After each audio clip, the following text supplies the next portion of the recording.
Good afternoon everyone, welcome back to the nature patch. The rain has kind of stopped for the meantime and I really needed to get out and do some garden jobs. One of which is planting all of the seeds that I talked about in my previous what to sow and grow video. So I'm out here with my cup of tea. I'm going for an apple cinnamon tea today, which is really delicious. And I have a bunch of seeds here that I'm going to be sowing. So I need to get all of these in now so that we can start to get veggies as it kind of starts to cool down. These will all take a few months to grow, which will then be perfect to harvest around early autumn. So the first job for this morning is to plant all of these seeds, and then I've got a few other jobs around the garden that I will take you around and share what I'm doing. Fingers crossed the rain doesn't come for another hour or so. It is starting to drizzle a little bit, but I'm going to get stuck into planting these seeds and then continue on with the rest of the garden jobs. If you do like watching these garden vlogs, make sure to hit the like button and subscribe for more videos. I'm hoping to put out at least 2 videos in the next few weeks, so there should be a lot of content coming. First tea and then let's do the seeds.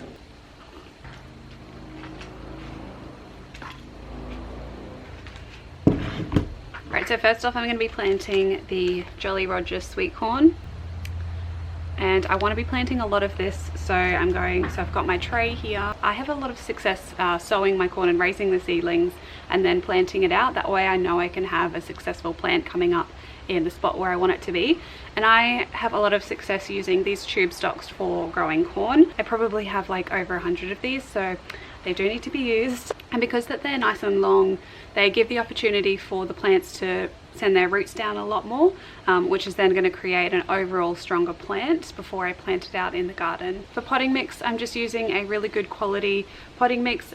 For some of the other plants I will be mixing a little bit of sand in it as well, just to give a little bit more drainage, but this is overall pretty good for planting in these tube stocks for corn.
So now that the seeds are planted, the next job, kind of racing the rain at the moment, but I wanted to get a few rows of bush beans planted. So I'm out around the pool area. My raised beds are behind me over there, and behind me here, what I'm aiming to do here is just have, you know, rows of vegetables, because I really want to get a lot of vegetables in the ground, and I'm just kind of wasting time. I'm all just going to be planting a lot of really fast growing vegetables in here. I'm going to be doing another really large grid of corn here, and some rows of bush beans. This is really experimental because I don't really know if there's going to be possums in this area, but we're just going to get them in the ground now before the rain comes, and then we can do a few other jobs. So I'm just going to be fluffing up the soil, or Scott and I are going to be fluffing up the soil with a mattock and sprinkling in a little bit of lime as well, just because we did a pH test of the area. It was a little bit on the acidic side. I'll actually just insert some footage here of what we did yesterday with the pH testing, because it was quite interesting analysing the soil using just a really kind of cheap tester kit that you get from Bunnings. So I'll insert that here, and then we will continue doing the bush beans. Right, so not too long ago we filled up this garden bed with kind of the hugelkultur method of placing some logs on the bottom, and then lots of other different debris around the garden to kind of build up the organic matter in the bed, and then put fresh compost over the top. So before I plant into this bed, I have lots of cats around me as well. I promise I'm not a crazy cat lady. So before I plant into this bed, I wanted to test the soil pH, because typically I wouldn't really plant straight into fresh compost, but I am a little curious to see what the pH is. You generally want it to be around the 7-ish, which is neutral. A little bit on either side of that is perfectly fine, and even a little bit more acidic if you're planting other things like blueberries and tomatoes and a few other plants. So I've got a really simple soil test kit here. This is just from Bunnings. It's not very expensive at all, but it does the job. So I'll pop you down a little bit. Right, so in the kit it comes with a little board that you put your soil on. It also comes with the pH dye indicator and barium sulfate as well.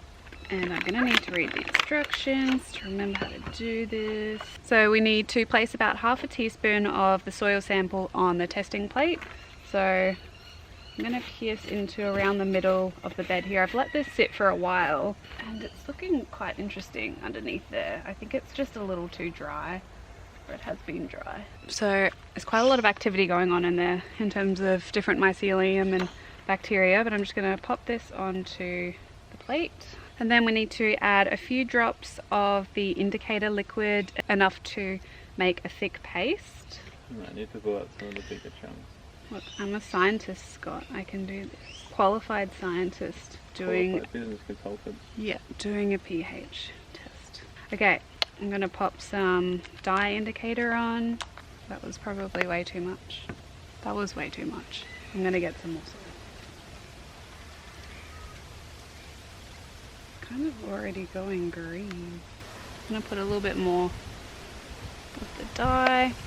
Okay, I'd say that's pretty good. Alright, and then we're going to add the barium sulfate and dust that over the paste, and it should change colour straight away, as it is kind of doing. Okay, so it says it changes colour within a minute, but you can see it's already starting to go a green colour.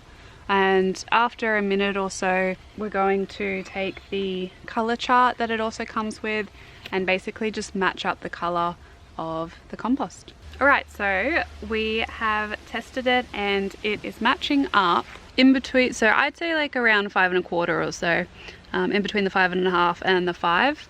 It's a little bit hard to see on camera, which means that the raw compost is acidic, which is generally what you would expect from a compost, which is mainly food scraps and a little bit of wood shavings in there, but a lot of organic matter in that, which hasn't broken down fully. It was still a little bit of a rough compost, which is perfectly fine because I bought some garden lime. So garden lime is really cheap. This is about $4.50 from Bunnings, and what this does is it raises the soil pH. So we want it to be up more around the 7 or so. So what I'm going to do is sprinkle this onto the garden bed. I'm going to take off just brush past the mulch a little bit, pop some garden lime in it, and that'll hopefully raise the soil pH. Now's a good time as well because it is kind of raining and everything's a little bit moist, so it can leach into the soil and do that chemical reaction that it needs to do. So if your soil is more on the alkaline side and you want to lower the pH a little bit, adding sulfate of ammonia is a great option for that. Again, it's not too expensive. You can get it from Bunnings as well. And Rich Grow has pretty much all of these amendments that you need. I sound very sponsored when I say those kind of things, but I'm not. Do I need to say that I'm not? Okay. So the directions for adding garden lime says to spread evenly over the surface and water in well. Particularly acid soils may require a second application after 6 to 8 weeks. So I will probably be doing 2 of these, but I'm going to be planting into this quite soon as well because I want to plant stuff and I don't have enough time for it to wait. But I'm going to pop in some of this and hopefully it raises the pH, and I'll test back in another few weeks to see if it's changed. Alright, so we also just tested a few more of the native soil around, just to get a bit of an idea of what we're working with. So this one here was around the 7 mark, which was really good to see. So I'm not going to really need to do too many additions to this, but this one here still a little bit acidic, which is the soil around here. So I'll just need to note that whenever we plant something in here, we might want to add a little bit of lime to this area.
Okay, so that is beans done. I think we're going to have to head inside now because of the rain is coming, but also good because then it waters the plants and we have food. So let's go inside. Right, so it is a few days later now, and after many cups of tea and coffee, I am back out in the garden finishing off the garden jobs, and I thought I would just film this last little job that I had to do and add it into this video. So I've moved on to another cup of coffee, and today I'm going to be setting up one of these can worms. This is a pretty standard worm farm that is really readily available here in Australia. So I got this one for $69 from Bunnings, and I'm going to show you how to set it up, but I'm also going to let you know if you are in the Brisbane area, specifically in the Brisbane City Council area, you can actually get one of these for free. So I technically got this one for free through the Brisbane City Council compost rebate that's available at the moment, where the council's basically allowing you to purchase one kind of worm farm or compost system for your household, and the rebate is $70, so you can get a system over or under $70 and you'll get that $70 back. So essentially I got this worm farm for free, which is a really great initiative. And something that I'd probably recommend getting on board with if you are in the Brisbane City Council area. I'm not too sure how long they will have the rebate going, but I've been meaning to do it for a while. Even if you have existing compost systems, which we have a lot of, I was wanting another worm farm for a while, so definitely get onto it. You can have one per household, and yeah, it's such a great initiatives. So, and if you're not from Brisbane, definitely check out any other council rebates or national or regional rebates that may be available, because people want you to compost to save on waste. It's such a great thing to do for the environment, and also your garden, to be turning all this into liquid gold. So I'm going to set the camera up and set this up. And I've got a few things that I'm going to be adding to it before I put my worms in, probably in about a week or so. So I have had one of these worm farms for pretty much the past 10 years or so. We've had can of worms, and they have been on balconies in all of the different rental properties that I've had, and I've never had a problem with these worm farms. They're really simple to put together, and make sure you save the cardboard as well that it comes with. It also comes with a complete instruction manual, and also the tap which all of the liquid drains through, and the bedding block as well for the worms. So I'm just going to attach the legs on now while I deal with my friendly spider who wants to hang around me. I'm trying to get him off nice and as delicately as I can. So this is the base of the worm farm, which all of the legs really neatly slide into. I'm going to have another visit from my friend very soon. I feel like my reactions are very on point for the spider who just would not leave me alone. So once the legs are all in, you can tip it over and screw the tap in, which is really easy to just screw in, and then you can layer up your worm farm, and I'll show you how to do it. Okay. So now that I've kind of put the base together, it was really simple, just with the legs and then adding the first tray on top. I'm going to be adding my worm farm bedding block, and I'm going to be using a wheelbarrow behind me to expand this. I think this is basically just coconut coir. Yeah, so it comes in a block like this, and this all is going to expand in water. So I'm going to pop it into the wheelbarrow and fill it up with water, and then fill the first tray up of the worm farm.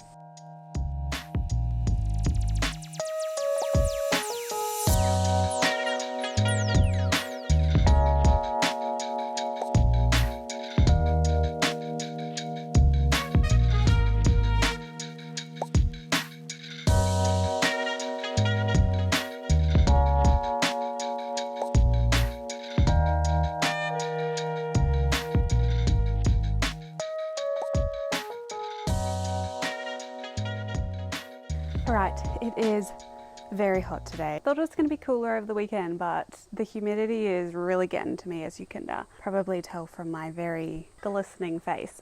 What I'm going to do now is I've moved the worm farm over to where its permanent position is going to be under the house in the shade, completely out of any direct sunlight at all.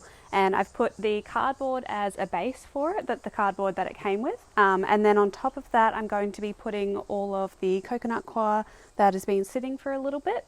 And that's all going to be the worm farm bedding. Worms don't just need food scraps and food, much like us. They need a home to live in, and worm bedding, things like cardboard, compost, even really dry leaves or dry grass clippings, really allows something for the worms to move through, and allows somewhere for them to lay their eggs that isn't going to decompose as fast as, say, like the food scraps that you put in. So that's why worm farm bedding is really important in the worm farm, and it's something you want to establish quickly when you're setting up a new worm farm, so that the worms can go in there and they have their own little home and little biome that they can start creating. So after I put in the worm farm bedding, I'm going to head up to my other worm farm and grab some worms. So I'm not going to be buying any new worms here, because I really wanted to start building up a worm population in my backyard, basically. So what I'm going to be doing, instead of taking a big large bunch of worms out of the other one, I'll be gradually moving them over, and I'll overlay on the screen what that might look like and how many worms I'll take over every few days or so. So I'm going to be taking some over today and popping them in there now, and then I'll just add a few little food scraps in there, so things that are going to digest really easily and break down really easy, provide that really good bacteria and little microbiome within the worm farm. So things like grass clippings is a great idea, lettuce, old lettuce, kale, fruits like watermelon peels, they all break down really easily. So I'll add them in, and yeah, then just keep monitoring it over the next few weeks, and I'll give you an update on what it looks like. I'm only using one tray at the moment. When that fills up, then I'll move on to the top tray and put that on. So I'm going to get on to finishing all this off and then head inside into the aircon, because there is absolutely no breeze, as you can kind of tell behind me, and yeah, and very sticky and humid. So I really hope you enjoyed this little garden with me, random mishmash of different clips and using different cameras and different cups of coffee, but this is what I get up to in a week. I really do garden jobs here and there, and that's how I get things done, because I don't ever have a full day of gardening here and there, except sometimes on the weekends. Usually during the week it's like half an hour here, half an hour there, and yeah, it makes a big difference if you even do 10 minutes a day in the garden to grow your own food. So thank you so much for watching. Definitely give this video a like. Tomorrow there's going to be a really exciting video, so look forward to that. But until then, happy gardening everyone. Bye.